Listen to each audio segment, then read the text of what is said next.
Hey folks, this is The Fault Line with Jules. Last week, I finally left the Democratic Party. I changed my party registration to unaffiliated, and I'd like to tell you why.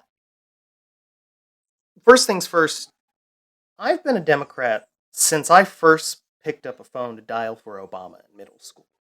Right? So this is not some cynical both sides take where I'm going to play the hand-wringing centrist who's here to tell you about how the Democrats are just as extreme as the Republicans, because they aren't. Right? It's just not true.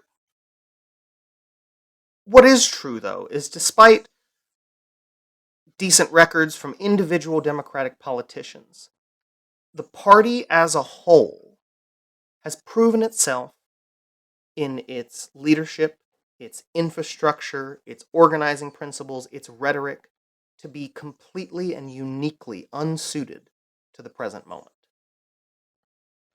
And I think what has happened is that this has left its voters, like myself, who really need a true anti-fascist resistance movement, not just politics as usual. It's left us feeling scared, lost, powerless. So what I want to do is I want to take a look at the party's record over the last year. Because I think that a closer examination is going to prove my point that the Democratic Party has lost its way. 1. Let's talk about the Democratic Party's gerontocracy. First of all, let's define our terms here. Gerontocracy, to keep it simple, is rule by old people.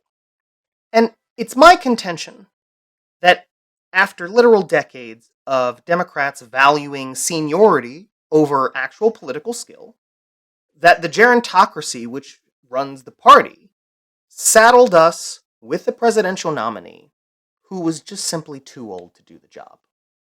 You knew it, I knew it, we all knew it. The only people who didn't seem to were the people running the Democratic Party.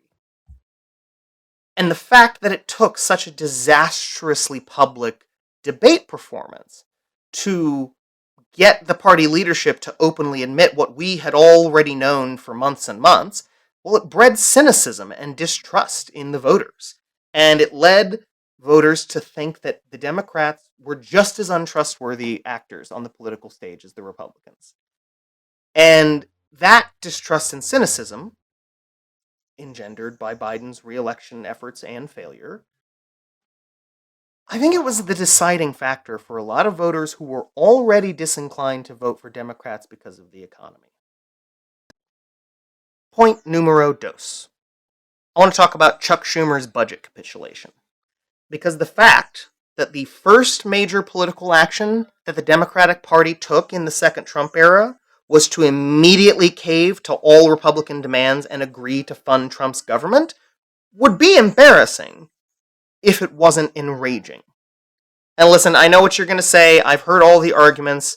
One could argue that Trump secretly wanted the shutdown. One could argue that the shutdown was going to be blamed on the Democrats. But frankly, I do think that these arguments are kind of missing the point. The only thing the average voter is going to understand is that Democrats agreed to fund the spending priorities of people that we supposedly believe are dangerous fascists. Make it make sense. Doesn't make sense to the average voter, certainly doesn't make sense to me. Part 3. We can't talk about the fecklessness of the Democratic Party without talking about Gaza. Because as Israel's genocide continues apace, the average American voter, and especially the average Democratic voter, is horrified by what's happening over there, and is horrified by America's involvement in the ongoing genocide in Gaza. And yet, almost the entirety of the Democratic Party's leadership is deeply in the pocket of the Zionist lobby. You've got political sociopaths like Richie Torres continuing to do media appearances where they accuse anti-Zionists of being bad Jews. Last year, the party refused to allow a Palestinian delegate to speak at the Democratic National Convention about the genocide.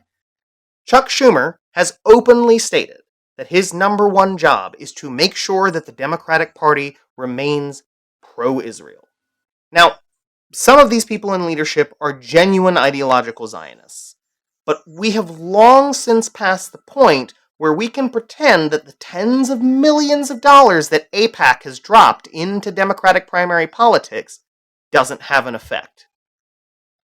This is legalized bribery on behalf of an apartheid state. And if the Democrats want to be taken seriously in the face of rising authoritarianism and political violence, then we are going to have to shift the party's position on Palestine and Israel. And finally, I actually think that my previous point is best illustrated by the shameful behavior of the party, especially the party leadership, when it comes to the New York mayoral primary. Right? Zohran Mamdani, who is the party's nominee for mayor, is easily one of the brightest stars in the Democratic firmament right now. Right? Young Democratic socialist, got political charisma out the wazoo. His campaign has top-notch organizing. He probably has the best social media game in the entire party.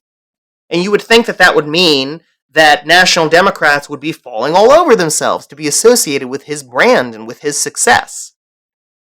And yet, dozens of prominent New York Democrats, including the minority leader in the House and the minority leader in the Senate, are refusing to endorse their own party's nominee for mayor of New York. You've got Hakeem Jeffries lying about why and telling everybody, oh, I just don't know him well enough. Kirsten Gillibrand, the other senator from New York, has already had to apologize for falsely claiming that Zohran believes in globalized jihad. Really disgusting remark. And then Chuck Schumer won't even bother to answer questions about Mamdani anymore. He doesn't care. So the question is, why? Why are they behaving this way? And it seems like the only plausible answer is that Zohran Mamdani is a vocal opponent of the Israeli apartheid and of Israel's genocidal policies in Gaza. That and the fact that he's an actual populist socialist whose policies of materially helping the working class are actively endangering those people's donors. Right? We have to remember that the leadership of the Democratic Party are rich, well-educated, and upper class. And their donors are rich, well-educated, and upper class. These people are not interested in the kind of class politics that it's going to take to actually materially improve the conditions of the working people. That's just it. So, in conclusion, I'm leaving the Democratic Party because it refuses to lead. If, like me, you have found yourself this year consistently disappointed and disgusted in a party that just won't step up, I think you should join me. I encourage you to join me. Go to your local Secretary of State's office, change your voter registration, become unaffiliated or independent even. Maybe, just maybe, if these people see a huge drop in party registration, then maybe these cowards will actually do something. But don't stop there, by the way, right? Go change your voter registration, but then make sure that next week, start showing up at your local county Democratic Party meetings to make your voice heard, right? Donate and volunteer at your local Food Not Bombs shelter. Download the ICE tracking app so that you can help to protect your neighbors. The federal government, including the federal level Democrats, they're not going to protect us. We cannot count on them to protect us anymore. So we're going to have to do it ourselves. We're going to have to attack fascism ourselves. We're going to have to defend democracy ourselves. And we're going to have to organize the resistance ourselves. I would love to hear how you guys are feeling about all this. I'd love to hear your perspective on it. There's nothing I like more than changing my mind, so if you have new information for me or a different way of looking at this, please drop a comment down below and tell me how you're feeling as we're all sitting back and watching our democracy slowly disintegrate. But thanks for watching, and I'll see you next time.